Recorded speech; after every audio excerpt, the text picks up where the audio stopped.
BSc fourth semester mathematics के एक और लेक्चर में आप सभी का स्वागत करता हूं। मैं हूं आपका भैया ऋषभ सिंह और आप सभी देख रहे हैं आपका अपना यूट्यूब चैनल ऋषि यस क्लासेस।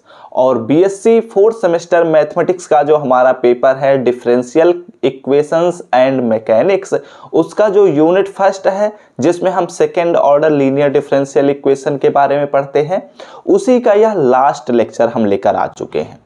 और जो हमने पिछले लेक्चर में बात किया था bye variation of parameters method, जिसकी सहायता से हम second order linear differential equation को सॉल्व करते हैं, उसी के ही कुछ और एग्जांपल्स के बारे में इस लेक्चर में हम बात करेंगे।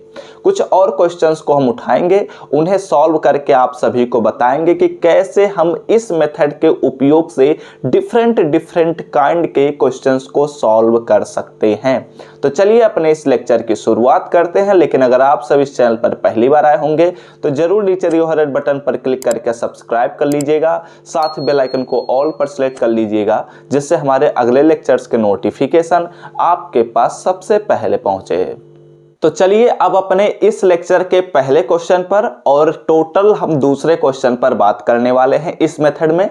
तो अब अपना क्वेश्चन नंबर दूसरा डालिए, solve by method of variation of parameters. हमारे पास एक सेकेंड ऑर्डर का लीनियर डिफरेंशियल इक्वेशन दिया गया है, इसे वेरिएशन ऑफ पैरामीटर्स मेथड की सहायता से हमें सॉल्व करना है। तो हमने पिछले लेक्चर में यह बात किया था कि जो हमारे पास वेरिएशन ऑफ पैरामीटर्स मेथड से हम जब किसी भी लीनियर डिफरेंशियल इक्वेशन को सॉल्व करते हैं जो कि सेकेंड ऑर्डर का होता है, तो उसे हम दो तीन प्रकार से सॉल्व कर सकते हैं। पहला प्रकार तो जो हम लोगों ने बीएससी सेकेंड सेमेस्टर में जितने भी डिफरेंशियल इक्वेशन को सॉल्व करना सीखा था, उन सभी मेथड में से कोई एक मेथड अप्लाई हो सकता है। दूसरा पॉइंट ये है, जो हमने इस लेक्चर से पहले के जितने भी मेथड्स को हमने सीखा है, चाहे वो वन नॉन इंटीग्रल मेथड हो, चाहे जो भी मेथड हो, उन सभी मेथड की सहायता से हम इस क्वेश्चन को सॉल्व कर सकते हैं। ठीक है, तो यहां पर एक एक करके अब हम बात करना शुरू करते हैं। यहां पर हम लिख देते हैं सॉल्यूशन, और हमारे पास लिखना है गिवन दैट हमारे पास दिया गया है एक linear differential equation of second order. इस इक्वेशन को हम कुछ इस प्रकार लिख सकते हैं, दिस इक्वेशन, ठीक है, this equation can be written as, ठीक है। एक बात का और ख्याल रखिएगा, हमने पिछले लेक्चर में कॉम्प्लीमेंट्री फंक्शन की सहायता से जो हम बीएससी सेकेंड सेमेस्टर में पढ़ते हैं, उसकी सहायता से मैंने सॉल्व करना सिखा दिया था। तो अब हम जो बीएससी फोर्थ सेमेस्टर में पहला मेथड है वन नॉन इंटीग्रल मेथड, उसकी सहायता से हम सॉल्व करना सिखाने वाले हैं। और ऐसे बहुत सारे क्वेश्चन आप प्रैक्टिस कर सकते हैं, आप सभी के बुक में दिए भी गए होंगे।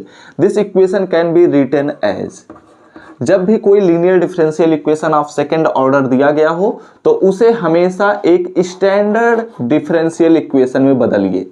ठीक है, तो यहाँ पर एक्स स्क्वायर है, एक्स स्क्वायर से जो हम डिवाइड करेंगे तो यहाँ पर मिलेगा 2 1 प्लस एक्स, और एक एक्स है, एक्स स्क्वायर से कैंसल आउट होने के बाद एक्स बच जाएगा और d y by D x हो जाएगा, एंड प्लस हमारे पास यहाँ पर मिलेगा 2 इंटू एक्स प्लस 1 अपॉन में x square y is equal to, यहाँ पर हमारे पास है एक्स क्यूब, तो यहाँ पर हो जाएगा एक्स। इसे इक्वेशन नंबर 1 बना लीजिए।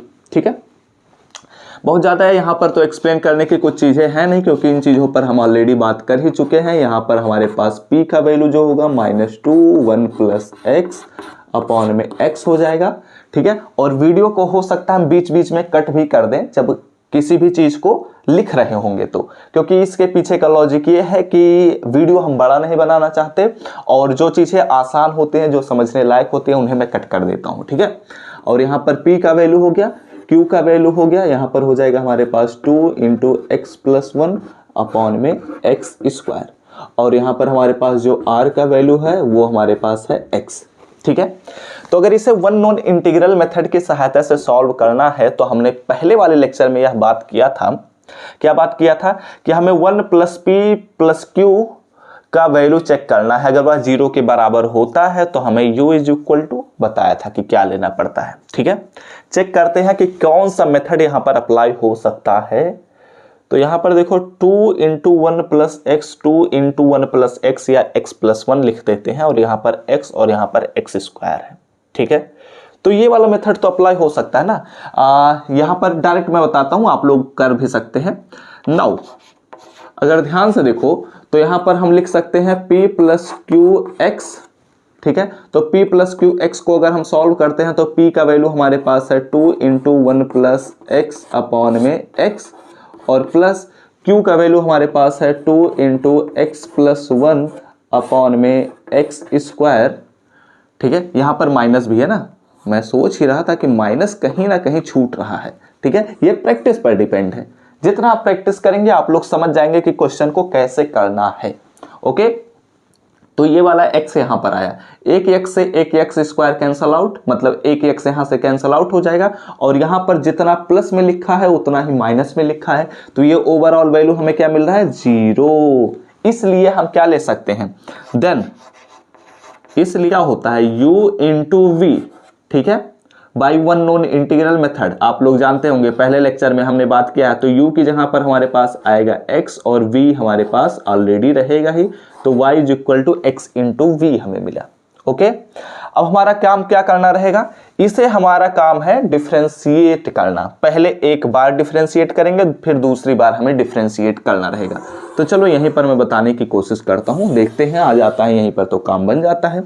इसका पहले x के रिस्पेक्ट में डिफरेंशिएट करना है, जानते ही हैं, तो यहां पर हो जाएगा हमारे पास dy बाई डी एक्स, ठीक है। और यहां पर हम x का जब डिफरेंशिएशन करेंगे तो v को हमें कांस्टेंट के रूप में ट्रीट करना होगा, यानी कि v हो जाएगा, क्योंकि x का x के रिस्पेक्ट में 1 हो जाता है, और x into D we upon में डी एक्स हो जाएगा, ठीक है। ऐसा करते हैं, इक्वेशंस बनाते चलते हैं। चलो इसे मैं बना लेता हूं इक्वेशन नंबर 2, और इसे मैं बना लेता हूं चलो इक्वेशन नंबर 3, ठीक है। फिर इसका हमें अगेन डिफरेंशिएशन करना है, तो d2y अपॉन में dx स्क्वायर हो जाएगा। यहाँ पर v का हम डिफरेंशिएशन करेंगे हैं तो हमें x का करना रहेगा, तो x का जब हम करेंगे तो हमें मिलेगा 1 हो जाएगा। तो इस प्रकार अगर ध्यान से देखो तो क्या मिल रहा है मेरे पास, x इंटू d2v अपॉन में dx स्क्वायर, और प्लस हमारे पास क्या मिलेगा 2dv बाई dx, ठीक है, यह हमें मिलेगा।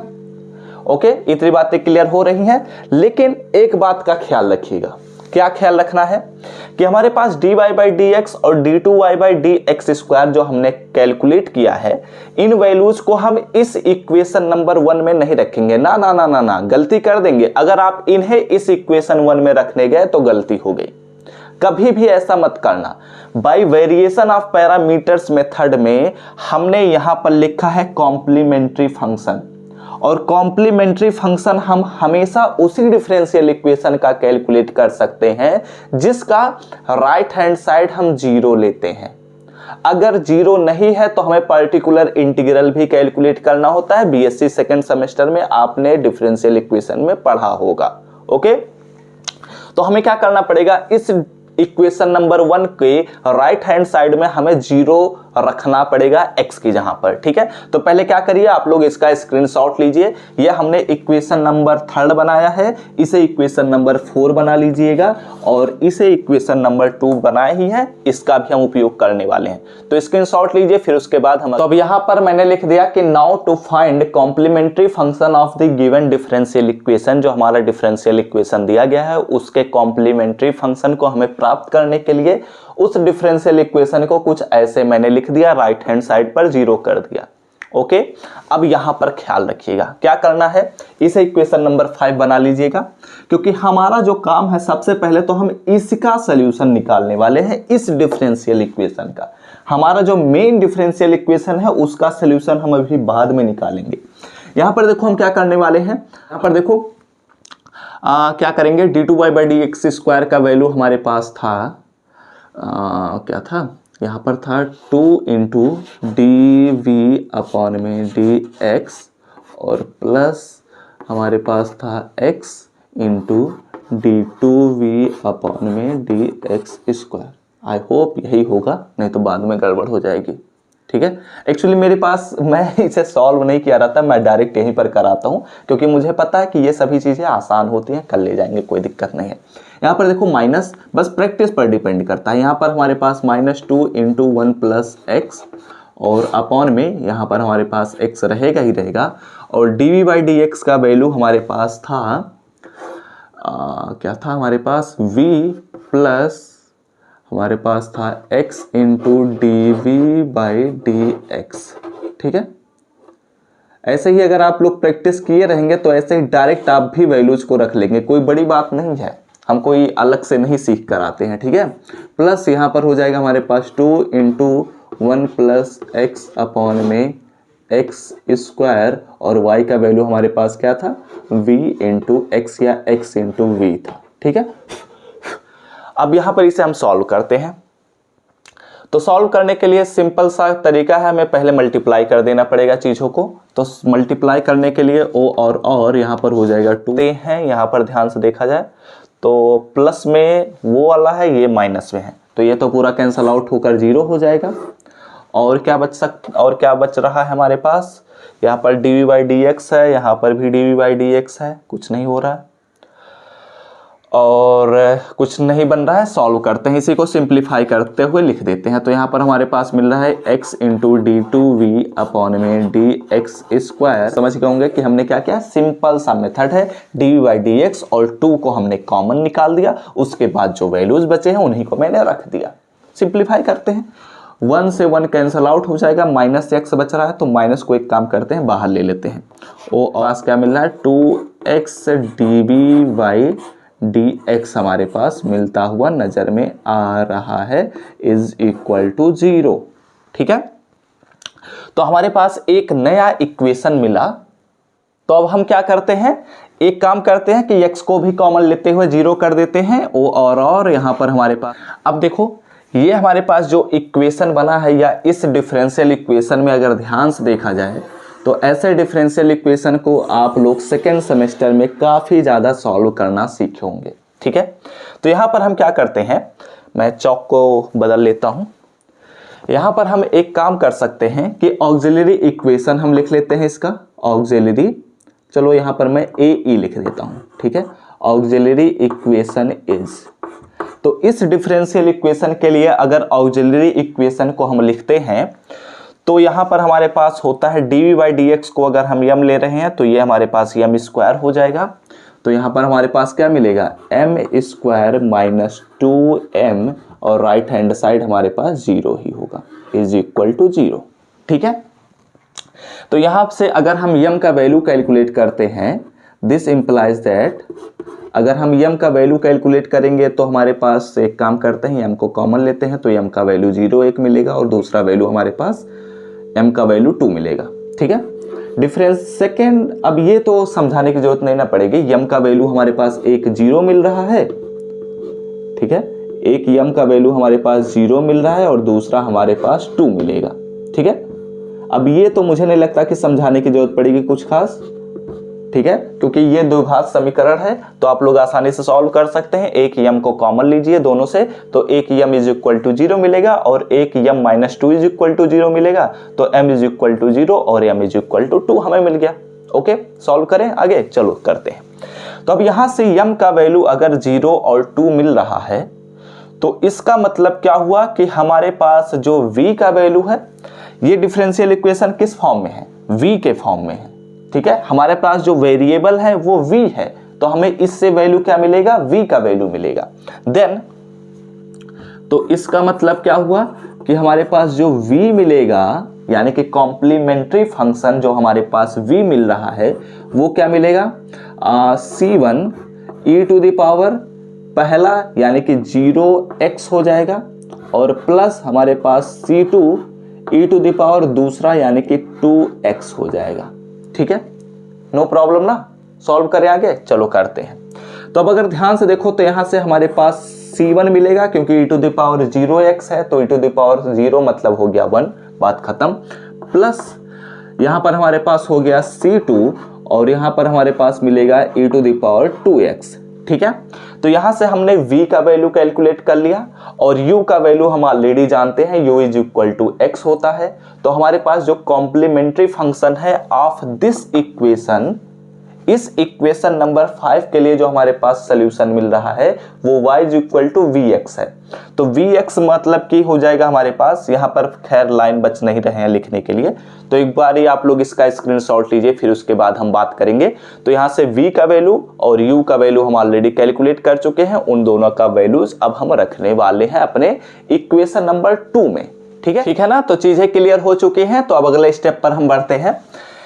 नाउ अब हमारा हमने y का वैल्यू कैलकुलेट करना है ना, तो वो जो y है वो हमारे पास इक्वेशन नंबर 5 का सोल्यूशन है। इसलिए हम क्या करते हैं, the solution of equation number 2 की सहायता से हम उपयोग करने वाले हैं। तो यहाँ पर x था और v का वैल्यू अभी हमने कैलकुलेट किया, v का वैल्यू हमारे पास मिला है x इंटू वी पहले लिख देता हूँ, उसके बाद x और v का वैल्यू हमारे पास मिला है c1 2x हो जाएगा। ओके, तो ये y का वैल्यू हुआ।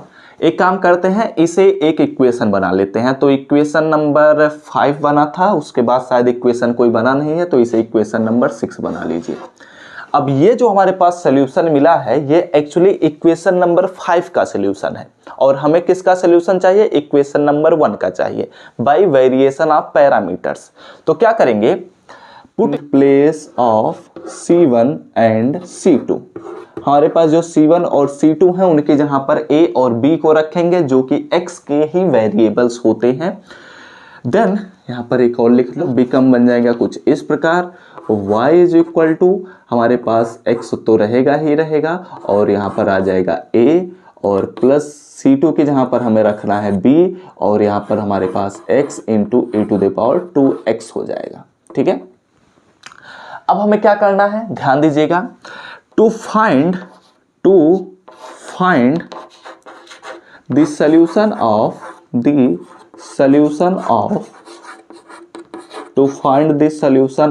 इक्वेशन फर्स्ट, हमें इक्वेशन नंबर 1 का ही तो सॉल्यूशन चाहिए। To find the solution of equation first हम क्या करेंगे, इक्वेशन फर्स्ट का अगर हमें सॉल्यूशन चाहिए तो इसका हमें 2 बार डिफरेंशिएशन करना होगा। अब वेरिएशन ऑफ पैरामीटर्स मेथड पर पहुंच चुके हैं, तो एक बार डिफरेंशिएशन करेंगे तो यहाँ पर हमें मिलेगा, यहाँ पर हमारे पास x × e⁻²x। ठीक है, हमें bx का डिफरेंशिएशन करना है, तो b हमारे पास कांस्टेंट नहीं है, इस बात का ख्याल रखिएगा।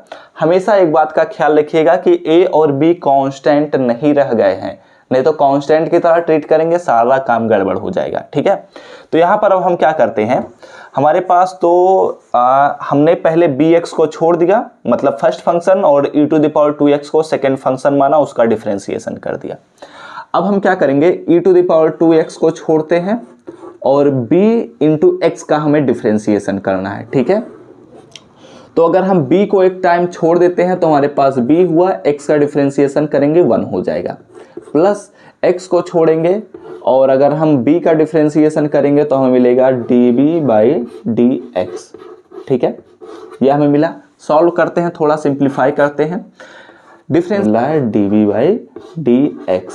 ओके, अब हमारा काम क्या करना है, हमारा काम ये है कि a और b को कुछ इस प्रकार चूज करना है। ठीक है, a और b को कुछ इस प्रकार हमें सेलेक्ट करना है कि now choose a and b such that, हमें कुछ इस प्रकार सेलेक्ट करना है कि जो हमारे पास x × dA/dx होगा, ठीक है, dA/dx जो होगा, और प्लस हमारे पास x × e⁻²x और dB/dx जो होगा वो 0 के बराबर हो जाए। और काम करिएगा, इसे एक इक्वेशन बना लीजिए 7 और इसे एक इक्वेशन बना लीजिए 8। ठीक है, अब हमारा काम क्या करना है, हमारे पास dA/dx ये जो वैल्यूज हैं ये 0 के बराबर इस इक्वेशन नंबर 7 में सब्स्टिट्यूट करना है, तो बचेगा क्या, a + this + this। ठीक है, फिर उसके बाद हमें फिर से इसका डिफरेंशिएशन करना रहेगा। फिलहाल आप लोग इसका स्क्रीनशॉट लीजिए। तो अब चलिए अगले स्टेप पर बढ़ते हैं। यहाँ पर मैंने इसका डिफरेंशिएशन किया, यहाँ पर इसका डिफरेंशिएशन, ए का differentiation D A by D x हो जाएगा, और इसका जो हम डिफरेंशिएशन करेंगे तो ये भी एक फंक्शन है, ये भी एक फंक्शन है, ये भी एक फंक्शन है। तो जब इसका अलग अलग प्रकार से हम डिफरेंशिएशन करेंगे तो हमें ये मिलेगा।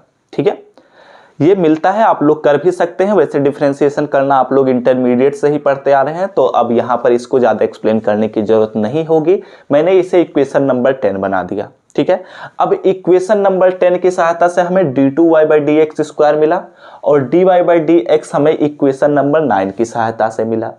अब देखो, हमें इक्वेशन नंबर 1 का सोल्यूशन चाहिए, मैंने ऑलरेडी बताया ही है। ठीक है, तो अगर यहां पर हम क्या करते हैं, dy बाई डी एक्स और d2y by D x square, और y का वैल्यू जो हमारे पास a और b के फॉर्मेट में हमने लिखा था, मुझे याद नहीं है कि कौन सा इक्वेशन मैंने बनाया था।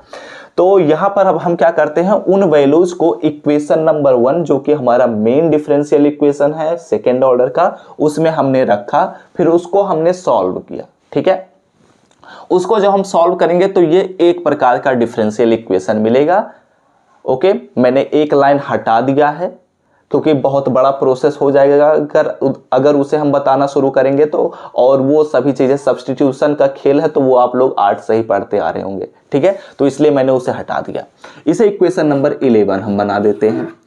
अब इक्वेशन नंबर 11 और इक्वेशन नंबर 8 से हमें dA बाई डी एक्स और dV बाई डी एक्स का वैल्यू कैलकुलेट करना है। ठीक है, इस बात का ख्याल रखिएगा। तो दो इक्वेशन हैं, और दोनों इक्वेशन की सहायता से अगर dA बाई डी एक्स और dV बाई डी एक्स का वैल्यू अगर हम कैलकुलेट करना चाहते हैं तो बहुत ही आसान सा है।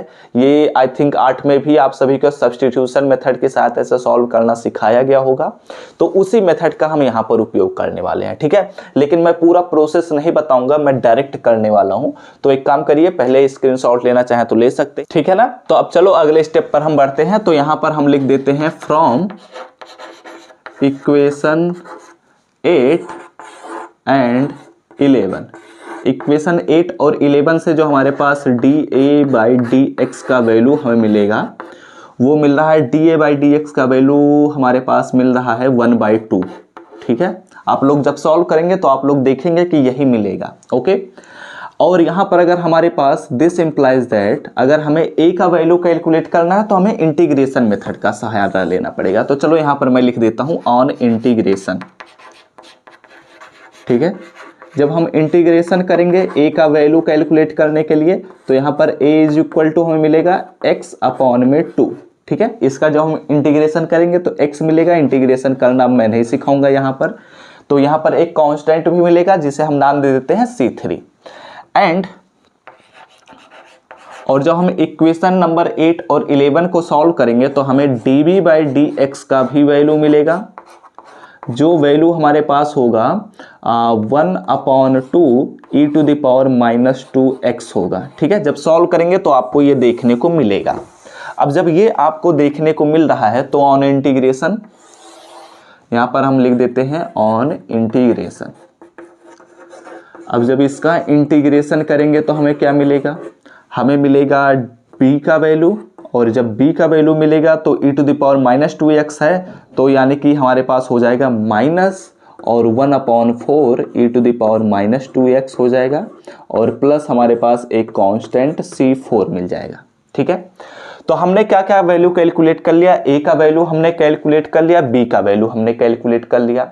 अब जो हमने इक्वेशन बनाया था, फिलहाल मुझे इक्वेशन अब याद नहीं रह गया है कौन सा इक्वेशन नंबर उसे मैंने बनाया था, लेकिन y का जो हमने इक्वेशन बनाया था y is equal to a, और वहां पर हमारे पास था C1 plus b x into e to the power 2x था, यही आई थिंक मुझे था। ठीक है, तो उसमें हम यहाँ पर यही वैल्यूज को रखने वाले हैं। देन जो भी इक्वेशन था उसे इक्वेशन नंबर बना लीजिएगा। देन फ्रॉम दैट इक्वेशन, ठीक है, और यहाँ पर हमारे पास y का जो वैल्यू मिल रहा है वो मिलेगा a इंटू एक्स था, तो x हमारे पास तो रहेगा ही रहेगा, और a का वैल्यू जो हमारे पास है वो हो जाएगा x से मल्टीप्लाई होगा। यहाँ पर चलो मैं लिख देता हूँ x अपॉन में 2 प्लस C3 हो जाएगा, और प्लस हमारे पास b का वैल्यू ये हमारे पास -1/4 e to the power -2x plus C4। ठीक है, और यहाँ पर हमारे पास इनटू मल्टीप्लाई किससे था, मैं एक बार चेक कर लेता हूँ। क्या था हमारे पास, हाँ x into e to the power 2x था, ठीक है। तो x into e to the power 2x solve करते हैं। अगर इसे हम सॉल्व करेंगे तो मैं डायरेक्ट लिख देता हूँ, क्या मिल रहा है मेरे पास, c1x हो जाएगा, c3, और ये हमारे पास यहाँ पर देखो, यहाँ पर हमारे पास मिलेगा c3x और प्लस यहाँ पर हम मल्टीप्लाई करेंगे तो ये एक्स स्क्वायर अपॉन में 2 हो जाएगा, और प्लस इसका जब हम मल्टीप्लाई करेंगे तो यहाँ पर हमारे पास हो जाएगा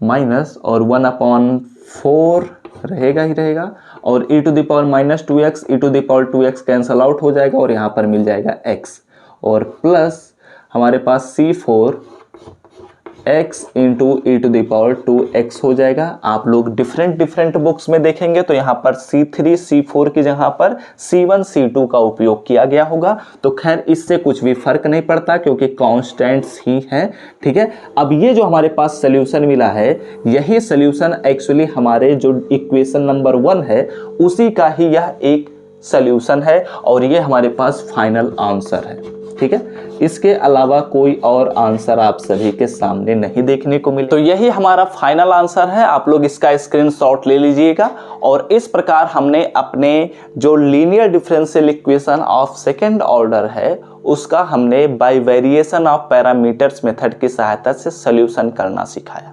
एक और एग्जाम्पल हमने लिया, काफ़ी अच्छा यह क्वेश्चन था, काफ़ी लॉन्ग आंसर टाइप का क्वेश्चन था, फिलहाल हमने इसे भी कवर कर लिया इस वीडियो में। तो वीडियो अच्छा लगा हो तो लाइक कर दीजिएगा, कमेंट करके बता दीजिएगा कि क्या आप सभी को यह लेक्चर समझ में आया है या नहीं।